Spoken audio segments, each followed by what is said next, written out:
So joining us now, South Carolina Congressman Trey Gowdy, chairman of the House Oversight and Government Reform Committee, also member of the House Intel Committee. And you were one of those who saw some of the background documents related to this issue of whether or not there was a spy or an informant in the campaign late last week. Anything you can share on a broad scale about what went down there? I think there are two things important to understand. Number one, the source of President Trump's frustration. Brennan said he should be in the dustbin of history. Comey said impeachment's too good of a remedy.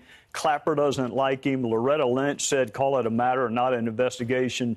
Schiff said he had evidence of collusion before we even began the investigation. And 60 Democrats have voted to impeach him before Bob Mueller has come up with a single solitary finding.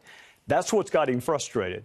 What should have him heartened is the fact that Chris Wray, Rod Rosenstein, and all the senior folks at DOJ now were all Trump appointees. So here's what's fair to ask. What did the FBI do? When did they do it? What was the factual predicate upon which they took whatever actions they took? And against whom were they directed? But remember, Martha, it was President Trump himself who said, number one, I didn't collude with Russia, but if anyone connected with my campaign did, I want the FBI to find that out. It looks to me like the FBI was doing what President Trump said, I want you to do, find it out. He's not the target.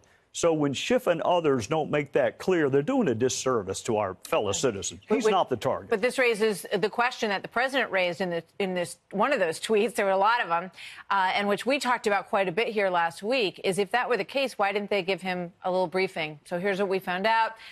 We do have somebody who asked some questions of George Papadopoulos. We do have somebody who's asked questions of Carter Page. Here's what you need to know. I think defensive briefings are done a lot, and why the Comey FBI didn't do it, I don't know. But Chris Wray and Rod Rosenstein have at least made it clear to us Donald Trump was never the target of the investigation. He's not the current target in the investigation. Now, keep in mind, that can all change depending on what a witness says. But as of now, I think Chris Wray and Rod Rosenstein are stunned whenever people think Trump is the target of their investigation. I'll leave it up to them how to brief the president or how to brief his lawyers. Was that point of view that you're talking about right now, was that strengthened when you went into this briefing last week? Yes. I am even more convinced that the FBI did exactly what my fellow citizens would want them to do when they got the information they got, and that it has nothing to do with Donald Trump. All right. So given the things that were over here on your right hand, all the frustrations, do you think it's problematic the way the president is tweeting about this all the time? Because he feels like he needs to vent. He's got to get his message out there. Is it legally problematic in your mind what he's doing? I think anytime you create prior statements, you give Mueller or other folks a chance to question you on them and ask what was your factual basis? Why did you say that? The president should have access to the best legal minds in the country, and I think he should take advantage of those. And he's got some really good communicators that are on his staff and at his call. If I were his lawyer, and I never will be, I would tell him to rely on his lawyers and his comms folks. All right, here's one of them. Rudy Giuliani speaking with Bill Hemmer over the holiday weekend. Watch this. What's wrong with the government trying to figure out what Russia was up to? Nothing wrong with the government doing that. Everything wrong with the government spying on a candidate of the opposition party. That's a Watergate, a Spygate. I mean, and without any warning to him. And now, to compound that, to make it into a criminal investigation, Bill, that's why this is a rigged investigation. There are two things wrong with what the former U.S. attorney said. Number one, no one knows whether this is a criminal investigation. Mueller was told to do a counterintelligence investigation into what Russia did. Number two, President Trump himself, in the Comey memo, said, if anyone connected with my campaign was working with Russia, I want you to investigate it. And it sounds to me like that is exactly what the FBI did.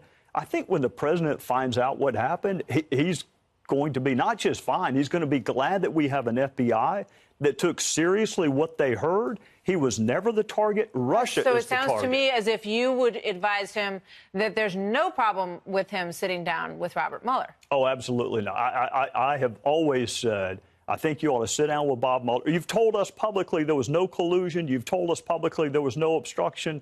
Say in private what you've said publicly. Limit the scope to exactly what the Mueller memo is. But if he were my client, and I'd say if you've done nothing wrong, then you need to sit down and tell Mueller what you know. All right. There was one judge who said that the scope was all over the place. Do you feel comfortable with the scope of this investigation, and do you feel like your committee has been shared with to the extent that exists, that the scope exists? I'm not sure what the scope of the Mueller probe is, but I know this. Rosenstein is the one who created the memo. Right. It's not Bob Mueller's fault. Have you seen that memo? I have. I've seen the memo that you've seen also. The other memo some of my colleagues want to see is a more narrow, the one that basically says investigate Russia and anything related to it. And as a throwaway line at the end, and of course, if there's any criminality, look at that too. I mean, we run towards the criminality, but I would think everyone would want to know what Russia did. So I mean, with whom, if anyone, is the second part. The first question is, what did Russia do? We'll see. Trey, thank you very much. Yes, Good to see you, Congressman.